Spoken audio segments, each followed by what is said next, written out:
el día de hoy, cuando los rayos del sol salieron, Padre Celestial, tus misericordias fueron renovadas para nosotros, Señor. Padre, ahora te pido que en esta mañana tú me ayudes en la exposición de tu palabra, que ella sea de beneficio para tu pueblo, en el nombre de nuestro Señor Jesucristo. Amén. Tome su asiento. En esta mañana quiero, seguimos con este tema, todavía faltan algunas exposiciones de esto que hemos llamado los unos a los otros. Y en esta mañana quiero hablar de algo a lo cual también se refiere Santiago. Recuerden, hemos estado viendo este tema desde los evangelios, las epístolas de Pablo, donde él menciona esta frase, los unos a los otros. Y bueno, hemos llegado al libro de Santiago. Y aquí Santiago se refiere a algo muy importante, en Santiago el capítulo 5, el verso 9. Y él dice: hermanos, no os quejéis unos contra otros, porque no seáis condenados. He aquí el juez está delante de la puerta. Entonces, en esta mañana, si hemos de hablar algo, quisiéramos titularle, bueno, el tema general es los unos a los otros, y el subtema es no quejarse. Mire, algo que parece tan insignificante, ¿verdad? E incluso justificable. La gente dice, bueno, pero ¿por qué quejarse? ¿Qué tiene de malo? Bueno, si la Biblia dice que no debemos de quejarnos, es porque no debemos de quejarnos. Y alguien dice, no, hermano, pero es que yo me quejo, yo tengo mis razones para hacerlo. Podrá tener muchas razones, pero si la Biblia dice que no lo hagamos, no lo debemos de hacer. Ahora, ¿por qué? Porque algo que parece tan significante, incluso justificable, el Señor dice en su palabra que no lo hagamos. ¿Pero qué es quejarse? Bueno, quejarse tiene varias definiciones. Una de ellas es expresar con la voz el dolor o pena que se siente. Y dicho de una persona, quejarse es manifestar el resentimiento que tiene de otra. O sea, una persona cuando se queja es porque está mostrando un resentimiento que tiene respecto a otra. Y en tercer lugar, quejarse es manifestar disconformidad con algo o con alguien. Bueno, yo no sé cuántos aquí en esta mañana se sientan identificados con cualquiera de estas tres definiciones. Ahora, cuando uno va al griego y lo que dice Santiago, hermanos, no os quejéis unos contra otros, en el griego literalmente dice no gimáis, o sea, no gimáis uno contra otro. ¿Y esto qué quiere decir en el griego? Bueno, gemir es un murmullo medio reprimido de impaciencia y de duro juicio, no hecho fuerte ni libremente. Ahora, Santiago, después de haberlos exhortado en los versículos previos a este versículo que hemos leído, a la paciencia en soportar los males de parte de los malvados, porque eso se refiere antes de llegar a este versículo, ahora los exhorta a tener un espíritu longánime con las ofensas de los hermanos. Bien. Cristianos que llevan con paciencia a los males, a veces son impacientes con las ofensas, que son mucho menos gravosas. En ocasiones, cuando una persona está pasando por alguna circunstancia adversa en la vida, usa esto como una medida de desahogo, como es en el caso de Job. Mire, si hay alguien que pasó por cosas difíciles en su vida fue Job. Todos que hemos leído el libro sabemos por lo que él pasó. Y mire, hay una cosa importante, muchas veces yo lo he dicho, porque también es parte de la conducta humana, que muchas veces cuando una persona está pasando por alguna situación difícil en su vida, es bueno que se desahogue. En el griego es catarsis. La palabra catarsis quiere decir vomitar. Bueno, a ninguno de nosotros tan solo es pensar en esa palabra se nos eriza la piel, vomitar. Hay gente que le dan ganas de vomitar solamente porque está viendo a otro que lo está haciendo. Pero una cosa es desahogarse y otra cosa es quejarse. Una persona puede estar en su corazón turbado, puede tener mucha presión en él. Y bueno, si hay algo que puede hacer es buscar una persona de confianza, desde luego, ¿verdad? Porque hay personas que a eso les falta discernimiento y le están contando sus penas al viento y bueno, eso al final resulta contraproducente. Pero Job en esta condición en la cual él estaba, en el capítulo 7 dice el verso 11, por tanto yo no reprimiré mi boca, hablaré en la angustia de mi espíritu y me quejaré con la amargura de mi alma. O sea, aquella situación por la cual estaba pasando Job pues era complicada. Y él dice que la amargura, escuche, esto es importante, hermano, no solamente había contaminado su espíritu, sino que él aquí reconoce que incluso su alma se había contaminado. Bueno, eso es lo que dice, él mismo está diciendo. Yo no creo que haya dicho estas cosas por el hecho de querer exagerarlo, ¿verdad? Dice, y quejaréme con la amargura de mi alma. Pero bueno, como aquella situación no cambiaba y no cambiaba y no cambiaba, al contrario, se empeoraba. En el capítulo 10, el verso 1, él comienza diciendo, mi alma aburrida de mi vida. O sea, Job llegó un momento en el cual decía, para mí ya no, el vivir no es vivir, digámoslo de esa manera. Mi alma, yo estoy hastiado de vivir. Y luego dice, daré yo suelta a mi queja sobre mí. Y una vez repite lo que había dicho anteriormente, hablaré con amargura de mi alma. Ahora, sin embargo, para Job el quejarse no le abonaba a nada para mejorar su condición como persona, la situación que estaba en su entorno. ¿Sí me explico? Si el quejarse hubiera sido bueno para Job, aún él en los capítulos siguientes, posteriores, uno hubiera notado un cambio, digamos, emocional en la persona de Job, pero uno ve que no. Ahora, esto nos enseña, por eso la Biblia nos previene a no quejarnos, porque esto nos enseña que el que una persona sea quejumbrosa no le va a ayudar absolutamente en nada. N-A-D-A, nada. Porque hay gente que de todo se queja. Si el sol está brillante, porque el sol está brillante. Si el día está nublado, porque el día está nublado. Todo le parece mal. Y eso muestra que hay un desajuste en la persona. Porque ¿cómo puede uno estarse quejando de todo? Hay algo mal por ahí, hay un engrane que no está engranando mal en el sistema emocional de la persona. Por eso la Biblia, sabiendo eso, que el quejarse no le abona a nadie nada, así como no le abonó nada a Job, la Biblia dice que no lo hagamos. Ahora mire, la palabra de Dios siempre tiene la razón, porque fue inspirada por Dios. Antes de que usted y yo naciéramos, el Señor ya nos conocía, ya conocía al género humano. Y Él sabe lo que es bueno y lo que no es bueno para nosotros. Si Él dijo en su palabra que no debemos quejarnos, es porque Él tiene que tener un motivo. Mire, vayamos a otra parte de la Biblia, al pueblo de Israel, el cual sabemos que el pueblo de Israel es un tipo perfecto de la iglesia. El pueblo de Israel, cuando ellos salieron de Egipto, parecería que ellos deberían ir con aquella expectativa, y a lo mejor yo creo que en parte iban con eso, saber que habían salido de una tierra de esclavitud a una tierra de promesa. Pero en cuanto tuvieron la oportunidad, todo lo que hacían era quejarse en el camino. Yo me pregunto, ¿realmente una persona que siempre se está quejando de la vida será feliz en la vida? Bueno, ellos tenían muchos motivos para ser felices. Mire, porque esto se puede dar cíclicamente. En cuanto Dios envía la bendición, la persona está contenta, tiene un avivamiento con ella misma, su copa está rebosando. Pero en cuanto pasa eso, que es temporal, la gente cae y regresa exactamente la misma condición donde estaban al principio. Veámoslo con el pueblo de Israel.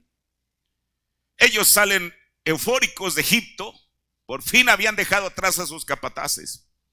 El asunto es que en el tramo entre el lugar donde ellos estaban Y el Mar Rojo, llegan al Mar Rojo y aquella euforia se convirtió en otra cosa. Comenzaron a quejarse. Y lo primero es: Moisés, ¿por qué nos sacaste? Estábamos mejor allá atrás. Bueno, el Señor es grande en misericordia. Les abre el Mar Rojo. ¿Y sabe qué sucedió de este lado del Mar Rojo? Tuvieron un avivamiento. María toma su pandero y comienza a danzar y a danzar por la ribera del Mar Rojo. Uno pensaría que ese avivamiento iba a durar toda la vida, pero duró apenas unos cuantos momentos o unos cuantos días, porque después de eso se enfrentan con el desierto. ¿Y qué es lo que pasa? A quejarse. Por eso esa fue la constante de ellos. Y aquellos quejumbrosos fue una detonante para que perecieran en el desierto, porque nunca pudieron apreciar lo que Dios les había dado. El profeta dice en el sermón Respetos, predicado el 15 de octubre del 61, párrafo 69: y Moisés dijo: yo he hecho estos ya 10 milagros delante de ustedes, y Dios les ha dado 10 milagros, y luego tienen ustedes miedo en el mar. Mire, escuche. A veces la gente dice: yo quiero ver el poder de Dios, yo quiero ver la mano de Dios, y yo también la quiero ver, ¿no cree que no? El asunto es que muchas veces para esa gente que solamente está dependiendo de eso, eso se convierte en algo temporal. El profeta nos acaba de decir que ellos habían visto 10 milagros. ¿Cuáles eran 10 milagros? Las 10 plagas. Y el profeta dice: ciertamente. Ahora mire, y dice el profeta lo que dijo Moisés: ¿cuántos más se requerirán para que ustedes crean? Toda la jornada del pueblo de Israel fue una jornada de milagros. O dígame, en las aguas de Mara, el lanzar aquella vara de Moisés y que de ser aguas amargas las hizo dulces, ¿qué era? El sacar agua de la roca, ¿qué era? El que lloviese maná del cielo, ¿qué era? El que al siguiente día encontraran codornices por el campamento, ¿qué era? O sea, la jornada de Israel estuvo siempre rodeada de lo sobrenatural. Y uno dice: bueno, eso debería de haberlos hecho personas espirituales al final del camino. Pero absolutamente no. Esto nos enseña algo, debería de enseñarnos algo, hermano. Dice: él regresó y tomó su vara y la mantuvo delante del mar, y las tormentas bajaron y lo soplaron hacia el otro lado, y ellos cruzaron. Y cuando llegaron allá, inmediatamente empezaron a quejarse de que no tenían pan. La queja. Hermano, si Dios los había sacado, ¿no era responsable por ellos? Ellos no necesitaban pedirle pan. Él sabía que en esa jornada en el desierto ellos necesitaban alimentarse. ¿Cómo los va a sacar para dejarlos morir de hambre en el desierto? Y cuando llegaron allá, inmediatamente empezaron a quejarse de que no tenían pan. Ven, exactamente lo mismo. Entonces Dios hizo llover pan de los cielos para ellos. Bueno, uno diría: ok, ya quedaron satisfechos, todo el mundo contento. Pero dice el profeta: entonces se quejaron de que no tenían agua. Y mire, dice: y simplemente tenían una queja tras otra. O sea, era un pueblo quejumbroso, que todo el camino, esa fue su vida, no, fueron infelices. Deberían de haber estado felices con el Dios que ya les había mostrado muchas cosas, hermano. Y estar queja tras queja, queja tras queja, queja tras queja.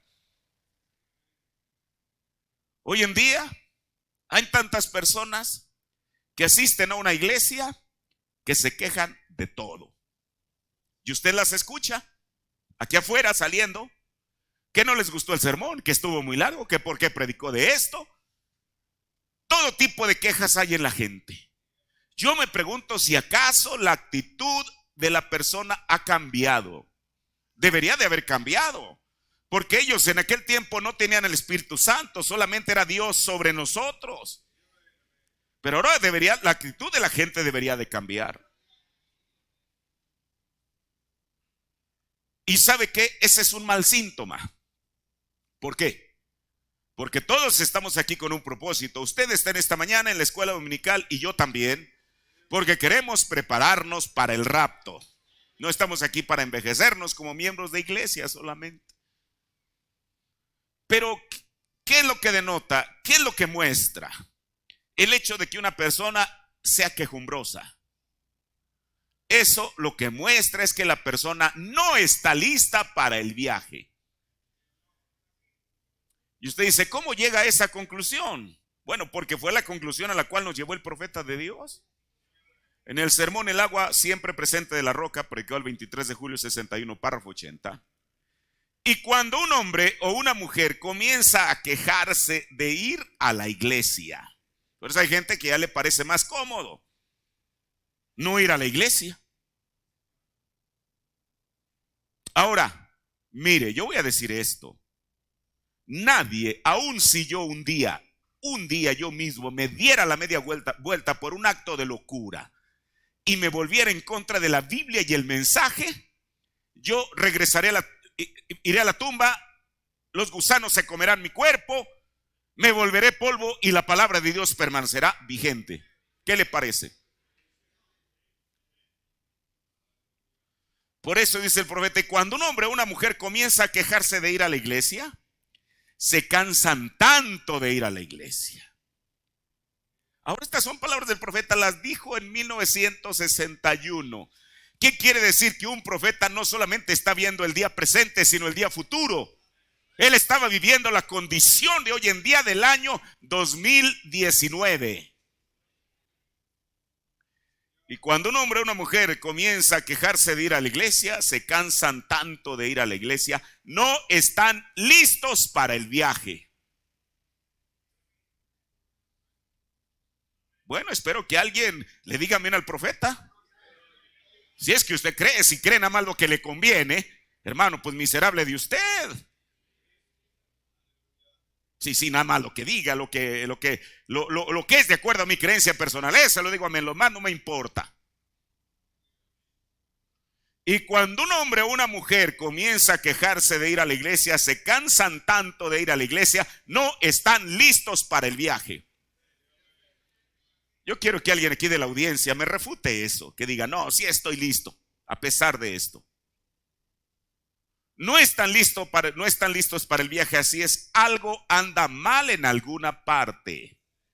Mire, si había alguien que tenía una buena razón para quejarse, eran Pablo y Silas. Todos sabemos que ellos, por causa de que Pablo echó fuera un espíritu de adivinación de una jovencita, fueron encarcelados.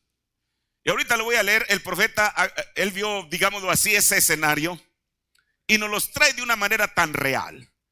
Cualquiera de nosotros, con menos que eso, porque hay gente que ni siquiera hoy en día está sometida a eso que ellos fueron sometidos. Está quejándose de todo. Pero ellos, en vez de ser personas quejumbrosas, tuvieron una actitud positiva ante las circunstancias adversas. En el sermón Tu Casa, predicado el 8 de agosto del 61, párrafo 13 y 14, dice el profeta de Dios. Y solo piensen que Pablo y Silas, por predicar el evangelio, estaban allá en ese lugar viejo y sucio. Y probablemente había ratas y ratones y chinches sobre ellos y todo. ¿Qué lugar para un hombre que predique el evangelio? Y hoy nos quejamos porque pensamos que tenemos las cosas un poco difíciles. Miren lo que ellos hicieron. Y sabiendo lo que les esperaba, tal vez ser ejecutados a la mañana siguiente. Pero ellos eran fieles. Ellos, mire, y si no hubiera sido por el Dios Todopoderoso que interviene, los ejecutan. Pero Dios es Dios, Dios cuida de los suyos, hermano. Dios hizo que la tierra A veces decimos, no, la tierra es una mole de piedra, de todos los minerales, etcétera, que es insensible. Permítame decirle que no.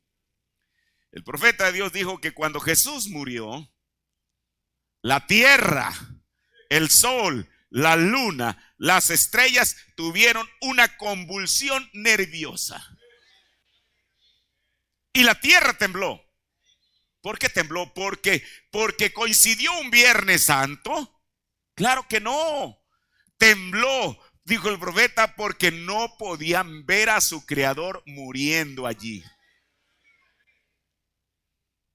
Ahora, esto de Pablo, ¿por qué tembló la tierra?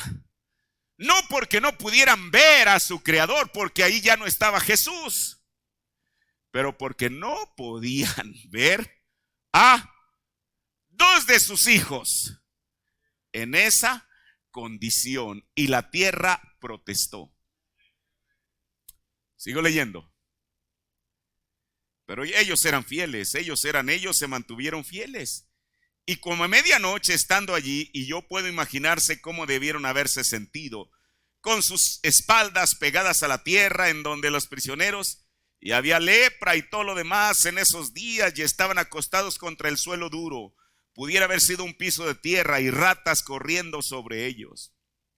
Pero en medio de eso, tal vez sin cenar, y azotados hasta que estaban sangrando y magullados y adoloridos, y sin doctor que le lavara las heridas, ni nada para evitar la infección como usaríamos nosotros hoy, o algo de esa índole. Simplemente los metieron bruscamente allá adentro y los pusieron en los cepos y los pusieron en esa condición. Pero ellos no se estaban quejando. Ni una sola palabra de queja salió de ellos. Como dice ese canto, el Señor quiere una alabanza en vez de nuestro quejar. ¿Sabe usted por qué? ¿Y sabe por qué Dios permitió eso? Porque Dios honra a sus hijos, hermano. Honra la actitud correcta. ¿Usted cree que Dios va a honrar a una persona quejumbrosa aquí o en China o en el África?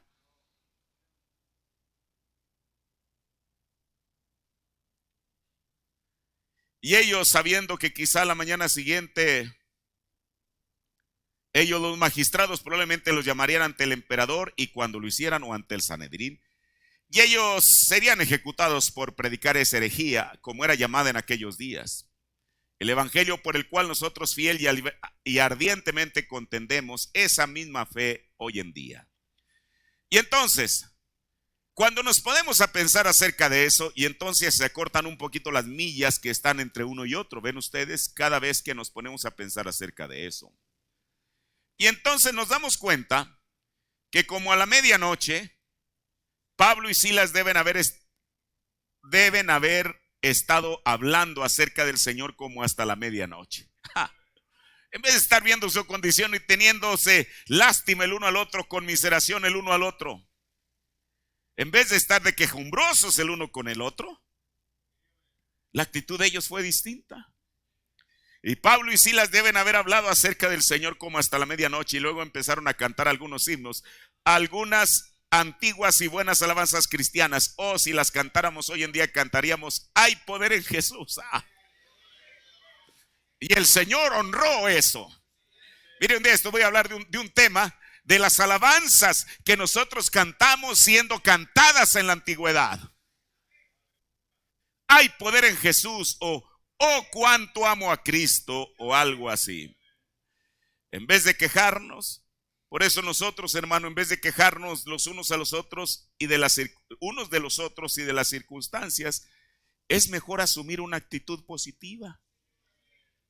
El profeta dice en el sermón Dejando escapar la presión, predicado el 13 de mayo del 62, el hombre debe querer permanecer en el refugio. Él no puede entrar allí quejándose. Él habla de las ciudades de refugio en el Antiguo Testamento.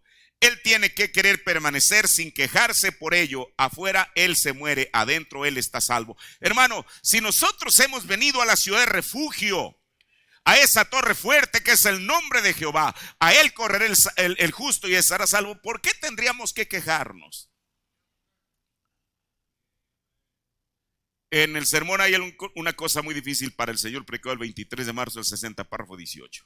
Es como un bebé recostado sobre el seno de su madre.